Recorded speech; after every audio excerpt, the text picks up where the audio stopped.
Welcome back to the Professional Lovers, where we talk about relationship issues through the lens of Married at First Sight. That was a little hiccup. I've got a cough drop in my mouth. We are a COVID household. We're both COVID positive. That's what happens. Temporary situation. When you sleep with this other person. Excuse me? You share everything. So, we're going to try to get through this quickly. And we're going to try to get through without a whole lot of coughing and nose blowing. So, you ready to get started? Let's do it. Let's do it. Okay. So, we had three more couples get married last walk the aisle at tonight's episode. Mm-hmm. And starting with Jasmina and Michael. I'm trying to think. Jasmina, right. She's one of our individuals whose smack talk backfired. What do we mean by that? Oh, yeah, I'm ready. Yeah, she woke up her wedding day morning. Ooh, I'm not nervous. I'm feeling good. I thought I was going to be nervous. I'm feeling great. I'm ready to do this. Let's do this. And the closer she got to walking down the aisle, she was about to throw up her toenails. The sicker she felt, and the nerves just took over. They just took over. They took Which over. Which is understandable. Of course. It's very understandable. Yeah. I mean, this is a major step, and I know they didn't take it casually when they signed up for it, but I don't know if they truly understood the true ramifications of what they were signing up for. Look, we've said it over and over each time we do these recaps each season. We would not do this. This is crazy. And we would not recommend anybody do it. But strangers. But we understand the nerves. Yeah. And the wanting to throw up. And yeah, so she was the first one whose smack talk backfired. True. But I think she was pleasantly surprised with Michael. And Michael, sure enough, was gobsmacked with her. And right off, she was very kind of reserved. Mm-hmm. But I liked the little humorous banter. Yeah. Like, when she was at the altar and, making some jokes, which I could relate to, to break the awkwardness. Yeah, just kind of melt the ice a little bit. Mm-hmm. And then he did the same, like afterwards when they were sitting and talking together. But he whooped down that champagne before. She was like, hey. we ain't even toast? I mean, what's up with that? You just, my bad. Yeah, fill up that toast and put it up to the line again. Exactly. So, nice start there. Lindsay and Mark. Mm-hmm. Mark has already labeled her a wild child. Mark the Shark. Meeting his match. He got a whale on his hand. Matter of fact, her father, I don't know if anybody caught what he said. Right. But he said, you ever been, what do you call it? Alligator gator hunting? hunting. You ever been gator hunting? And he was like, no. Well, you got one now. You already did. Which is a little scary. Oof. Dad says that. Yeah. But he already knows she's a firecracker. True. Now he says, but I like that. Yeah. That makes, she's got the energy to keep up with me. But let me tell you about things that you like about your prospective spouse. Mm-hmm. More often than not, some of the things that you love about your spouse or spouse to be will be the things that get on your nerves later down the line. Yeah. I'm just saying. I mean, you may tolerate them, but after dealing with it for so long, you're thinking, okay, well, but you accepted it in the beginning, so don't be flipping the script now. I mean, that was part of the package, and you appreciated the package in the beginning. Right. So what's the difference now? So, granted, I'm sure that's how her nerves played out. Mm-hmm. Talk. Oh, well, not only, and she had some assistance, because that bottle or two of champagne and the ride over right loosened her totally up. Yeah. So we hope that Mark will be able down the road to deal with her non-filtered, incessant talking and her very huge personality. True. Yeah. Katina Elijahwan. So here's where the smack talk backfired again. Both of them. Well, no, it's really more Elijahwan. Definitely. Again, when we see him going shopping for his clothes, he has no lack of self-confidence. Oh, none. He likes himself. And his whole thing was how I want to look, what I want her to say when she sees me. Yeah. Yes, hoping that he will, feel the same way when he sees her, but it seemed to be focused more on what I want her to say when she sees me. Yeah. And sure enough, his ego was pushing it. Yeah. Sure enough, when he saw her, and again was, to use your term, gobsmacked, and he kept giving her compliments. You're beautiful. You're beautiful. And she was just smiling. And finally he said something like, well, how do you think I look? Or what about me? Oh, I'm so sorry. I'm just handsome. So, just nervous. And so, for him to have to ask that was like, wow, okay. Well, that was really a priority. It makes you wonder, throughout a relationship with him, does he have to be stroked constantly?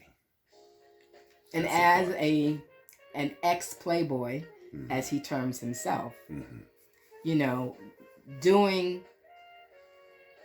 engaging in hookups and relationships the way he did before, honestly admitting that he lied, he did everything wrong.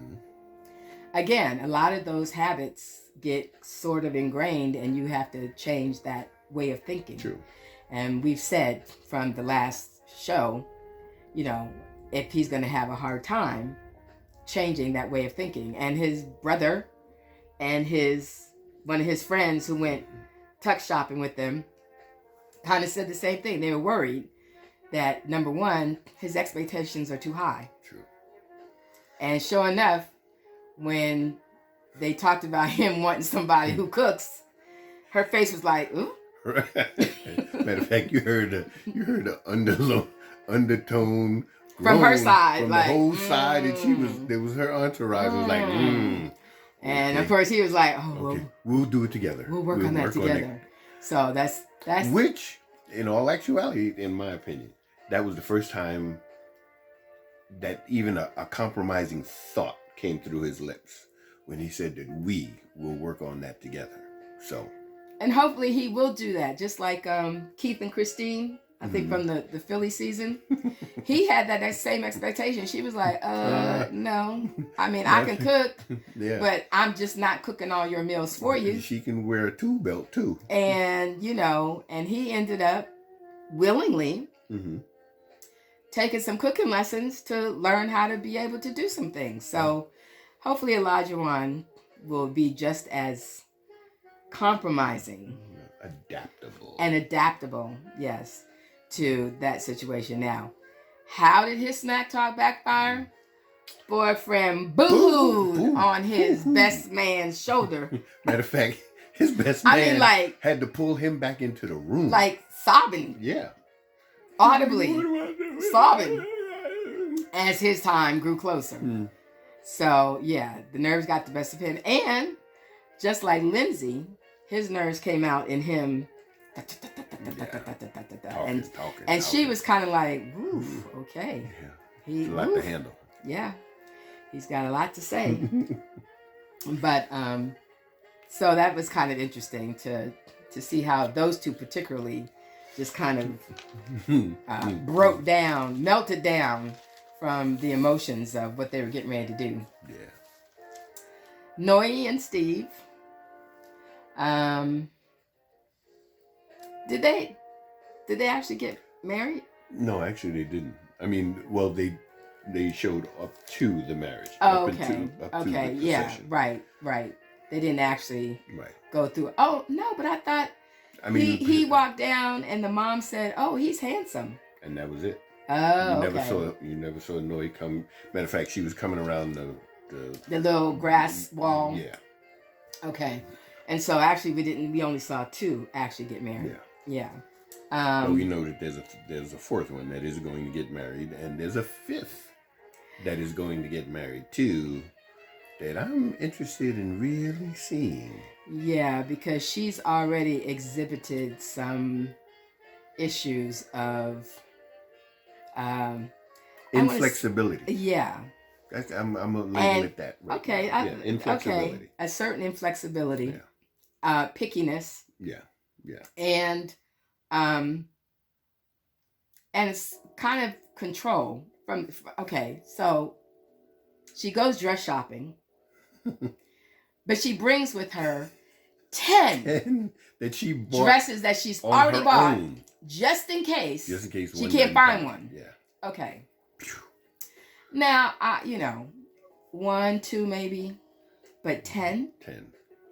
I mean, 10 different designs that you would pay for in case the place that you go to shop for one doesn't have it.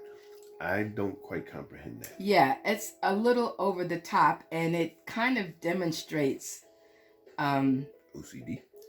And that's what I was saying, a certain measure of wanting total control over a situation. And it's one thing to be prepared. Mm-hmm. It's another thing to, I don't even know how to describe it. Maybe y'all have better words for it, but that was over the top. Yeah. 10 dresses was over the top. And I know she likes country glam, but those boots were not working. And they are not definitely dress. I mean, they're not a wedding dress shoe. Yeah. But hey, to each his own. On a wedding day, it's the bride's day. So if she wants to wear her gold cowboy boots, she can. But the trailer kind of shows that there's already going to be a little issue when it comes to Alyssa and Chris. Yeah. So that's really, that's all we have to work with. That's all we had to work with so far. Yeah. Seems like the families of the 2 that got married already, Michael's sisters seem to be impressed, first impression, with Jasmina. Mm-hmm. And Elijah Wan's folks seem to be impressed with Katina. Mm-hmm.